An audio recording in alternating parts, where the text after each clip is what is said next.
بسم اللہ الرحمن الرحیم۔ آپ حضرات کے سامنے میاں بیوی کے حقوق کے تعلق سے دو مسئلے رکھ رہا ہوں۔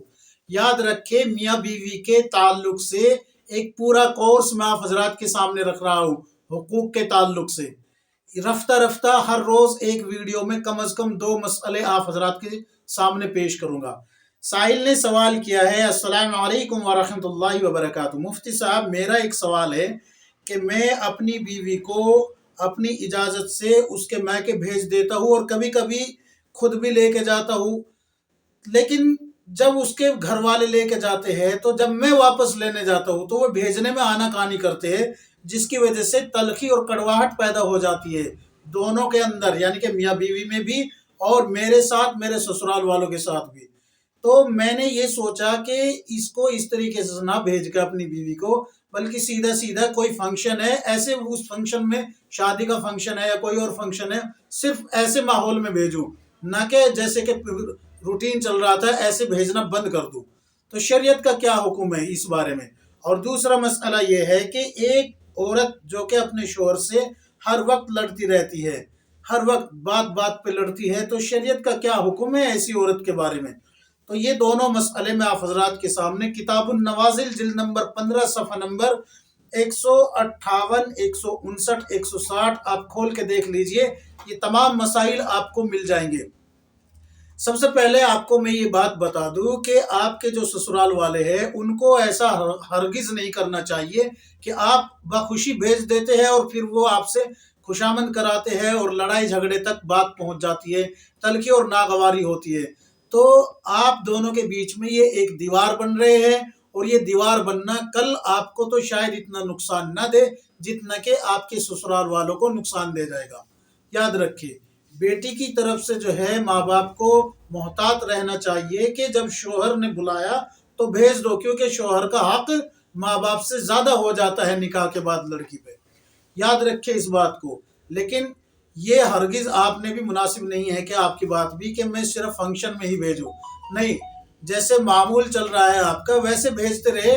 ہاں، آپ کے سسرال والوں کو اس سے بچنا چاہیے کہ ان کو روکنے، جیسے روکتے ہوئے روکنا نہیں چاہیے، اور بیوی کو بھی یہ کرنا چاہیے کہ جب آپ بلائے تو فوراً چل دے۔ کیوں؟ اس لیے کہ جب بیوی کو آپ جو ہے حسب معمول بھیجتے رہتے ہیں، لے کے جاتے رہتے ہیں، تو پھر بیوی کیوں رک رہی ہے وہاں پر؟ ہرگز اس کو رکنا نہیں چاہیے۔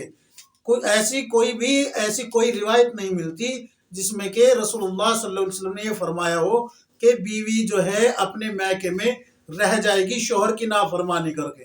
یاد رکھے، شوہر کی نافرمانی بالکل جائز نہیں ہے، اور شوہر کی اجازت کے بغیر آپ اپنے میکے بھی نہیں جا سکتی، یہ بات یاد رکھے۔ اور دوسرا مسئلہ، اور ہاں یہاں پر یہ بھی بات یاد رکھے کہ آپ جو کہہ رہے ہیں کہ شادی وغیرہ میں ہی بھیجو کسی فنکشن میں، تو یہ اور مزید تلخیاں پیدا کرے گا۔ اس لیے جو روٹین چل رہا ہے آپ ویسے ہی چلاتے رہیے، انشاءاللہ آپ کی زندگی، ازدواجی زندگی جو ہے بہتر گزر جائے گی۔ اب آتے ہیں دوسرے مسئلے کی طرف کہ شوہر سے لڑنے والی عورت کے بارے میں کیا حکم ہے۔ تو یاد رکھے، شوہر سے لڑنے والی بیوی کے بارے میں اللہ کے نبی صلی اللہ علیہ وسلم نے بڑی سخت وعیدیں پیش کی ہیں۔ میں آپ حضرات کے سامنے وہ وعیدیں سنا دیتا ہوں۔ عورت پر اپنے شوہر کی اطاعت لازم ہے، اور شوہر سے بحث و جھگڑا کر کے اسے ناراض کرنا بیوی کے لیے قطعاً جائز نہیں ہے۔ احادیث شریف میں شوہر کی نافرمان عورت کے بارے میں سخت وعید آئی ہے۔ ایک حدیث میں وارد ہے کہ آپ حضرت صلی اللہ علیہ وسلم نے فرمایا کہ آخرت میں شوہر کی نافرمان بیوی کو سب سے سخت عذاب دیا جائے گا۔ کیا دیا جائے گا؟ سب سے سخت عذاب۔ کوئی دنیا کی ذرا سی پریشانی نہیں جھیل سکتی۔ آپ کھانا بناتی ہو، کبھی کبھی گیس پہ ہاتھ میں تھوڑی سی آنچ لگ جائے تو وہ برداشت نہیں ہوتی، کبھی کبھی توے پہ انگلی کی کناری لگ جاتی ہے، کبھی کبھی سالن نکالتے وقت تیز بھاپ لگ جاتی ہے، آپ وہ برداشت نہیں کر سکتی، تو پھر اللہ کا عذاب کیسے برداشت کرے گی؟ یہ سوچے۔ اس لیے جو ہے اپنی زبان کو قابو میں رکھے، اللہ سے خوف کھائے کہ اللہ کا عذاب انتظار کر رہا ہے ایسی عورتوں کا۔ پھر آگے رسول اللہ صلی اللہ علیہ وسلم نے دوسری حدیث میں یہ بتایا کہ جب تک شوہر ناراض ہو، یاد رکھے، جب تک شوہر ناراض ہو بیوی کی نماز قبول نہیں ہوتی۔ رسول اللہ صلی اللہ علیہ وسلم نے فرمایا کہ جب تک شوہر ناراض ہو بیوی کی نماز قبول نہیں ہوتی۔ اور ایک حدیث میں رسول اللہ صلی اللہ علیہ وسلم نے ایسی نافرمان بیویوں پر لعنت فرمائی ہے، لہذا ہر شادی شدہ عورت کو شوہر کی نافرمانی اور اس سے بحث و تکرار سے احتراز کرنا چاہیے۔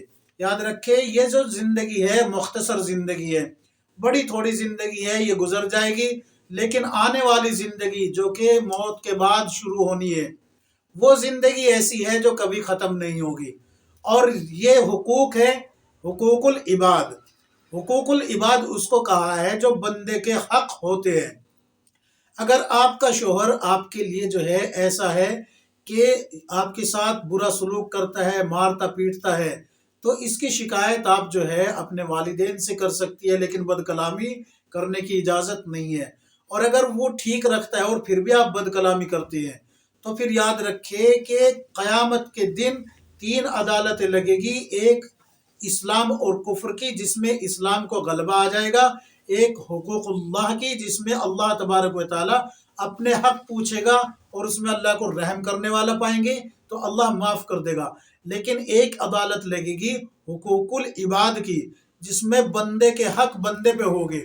تو اگر آپ نے اپنے شوہر کے حق دبائے ہوں گے، آپ نے اپنے شوہر کو ناحق ستایا ہوگا، تو پھر روز قیامت اگر وہ معاف کر دے گا تو پھر آپ کو اللہ کی طرف سے معافی مل جائے گی، ورنہ معافی نہیں ملے گی۔ لہذا اللہ کے نبی صلی اللہ علیہ وسلم کی لعنت سے بھی بچے، آخرت کے عذاب سے بھی بچے، اور نمازوں کا بھی جو جنازہ نکل رہا ہے شوہر کی نافرمانی کر کے اس سے بھی بچے، کیونکہ نمازیں قبول نہیں ہو رہی۔ یہ تمام مسائل میں نے آپ کو بتائے ہیں کتاب النوازل جلد نمبر 15 صفحہ نمبر 158 159 160۔ اللہ تبارک و تعالی ہم سب کو کتاب و سنت کے مطابق زندگی گزارنے کی توفیق عطا فرمائے، آمین یا رب العالمین۔